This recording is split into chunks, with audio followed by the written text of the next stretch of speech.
It's Heather from the Nature Center. Thank you again for joining us for the virtual Hummingbird Celebration, a partnership between Warner Park Nature Center, Metro Parks of Nashville-Davidson County, and Friends of Warner Parks. I am so excited to introduce my friend and fellow hummingbird bander, Fred Moore of Birmingham, Alabama. Fred is going to talk about why he became a hummingbird bander, and it involves the story of a man named Bob Sargent. Bob Sargent was one of the foremost hummingbird experts east of the Mississippi until 2014 when he passed. Bob also trained several of our hummingbird banders at Warner Park Nature Center, including me, Sandy Bivens, and Kathy Shaw. He trained hundreds of banders over his career, and now we're going to hear his story through Fred Moore.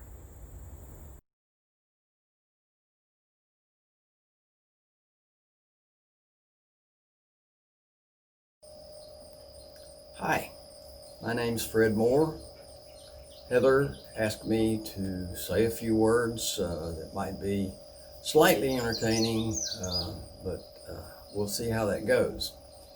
I thought that I would take the approach that since I'm a hummingbird bander and have been for several years, I would take the approach that I get a lot of questions. So I'm going to take one of those questions and go through and answer it. The question that I'm going to deal with first is, how did I get into banding? And that's an interesting story. Back in the 1990s, around 1995,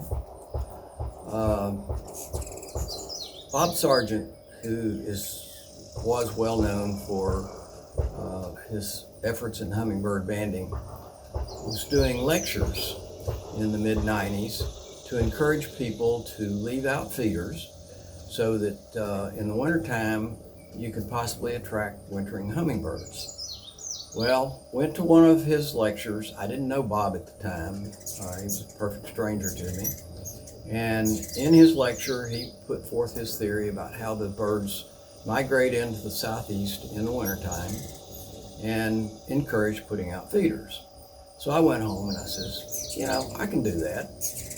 So the hummingbirds, this was late October, the hummingbirds had started, the ruby-throat hummingbirds had started to decline in numbers, most of them having migrated out.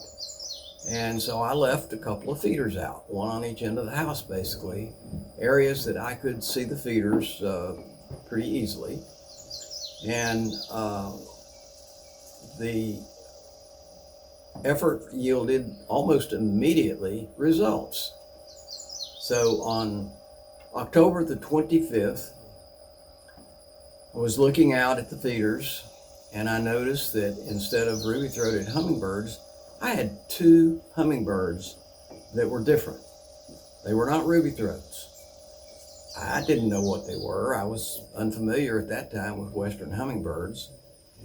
And so I called up my friend Helen. Helen was a well-known birder in the Birmingham area. I was living at the time in North Shelby County, near Birmingham. Helen said she would be glad to come out and look at those. So Helen came out, looked at the birds. We were able to see them readily, and she described to me exactly what they were. She said, "You have a young Rufus hummingbird, and you have a Allen's hummingbird." Well, I didn't know at the time, but an Allen's would have been like a third or fourth Alabama record. So I was really encouraged. And I asked her, I says, "Well, should I call Bob?" She knew Bob, and she said, "Yeah, sure, go ahead and call him." Well, the next day, I picked up the phone, called Bob Sargent. I says, "Bob, I'm Fred Moore. I live down here in North Shelby County. I don't know you, but I was at one of your lectures, and you encouraged leaving out a feeder. I know it's only late October, and that's probably a little early for the wintering hummingbirds, but I've got two hummingbirds that are not ruby-throats. he says, well, what do you have? I says, well, I have a Rufus Hummingbird and an Allen's Hummingbird. Well, an Allen's is reasonably hard to identify in the field, so immediately, his questions came up. He says, well, how do you know that's what you have? I says, well, I'm pretty confident that that's what they are. Would you come out and look at them and band those for me and identify them? He says, well, right now, I have a job, and he was an electrician full time, and I'm pretty busy, and I don't think I can get out there right away. Why don't you just watch them for a little while, and if they're still there, in a week or two, call me back. And tell me again, how do you know what you have? I says, well, Helen Kittinger was out here, and she identified them. And he says, Helen identified them as Rufus and Allen's? I said, yes, sir. He says, would in the morning be all right to come out and band those birds? I said, yes, sir. And so that began the story. So Bob came out the next morning and readily captured the two birds, identified them exactly as Helen had identified them, which just tells you that someone with that kind of field skills of identifying Western hummingbirds is pretty good. And while he was there, we talked about banding a little bit, and he had with him his newsletter for the Hummingbird Study Group, which he had just recently started up, and which I know that many of you are aware of and were members of when it was active. And he handed me a newsletter. He says, read through this. This tells you about our banding down at Fort Morgan, and keep me posted on how long the birds stay. So I took his newsletter and read through it and decided that was something that I was really interested in doing.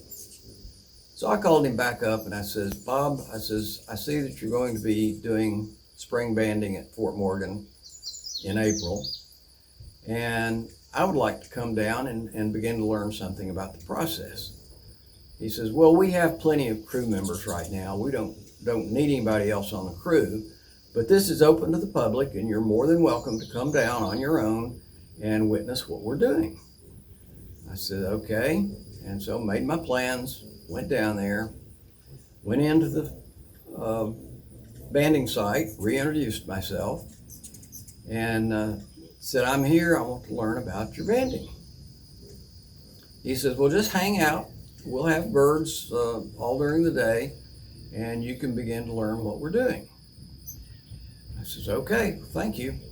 So after a couple of days of that, I was full-time working at that time and was using vacation time to go down there. And so after a couple of days of that, I says, Bob, I would really like to become involved in your crew. Can you start to teach me some of the basics of what it would take to become a crew member? He thought about it a little bit, and he says, well, what do you know about birds? And so he gave me a whole interview on what my experience was with birds and birding and that sort of thing, and decided that he would take a chance.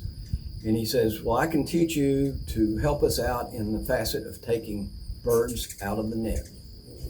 So that's where I started. He took me and assigned me to one of his experienced team members. Excuse me. And out we went, and I spent the rest of that week learning how to take birds out of nets. At the end of the week, when it was time for me to go back home, they had another week of banding to go. I said to Bob, Bob, I'd like to come back in the fall and do this again. He says, well, I still don't have a place on the crew for you.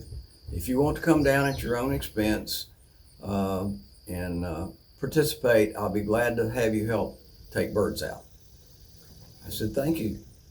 So that continued on for a couple of more sessions.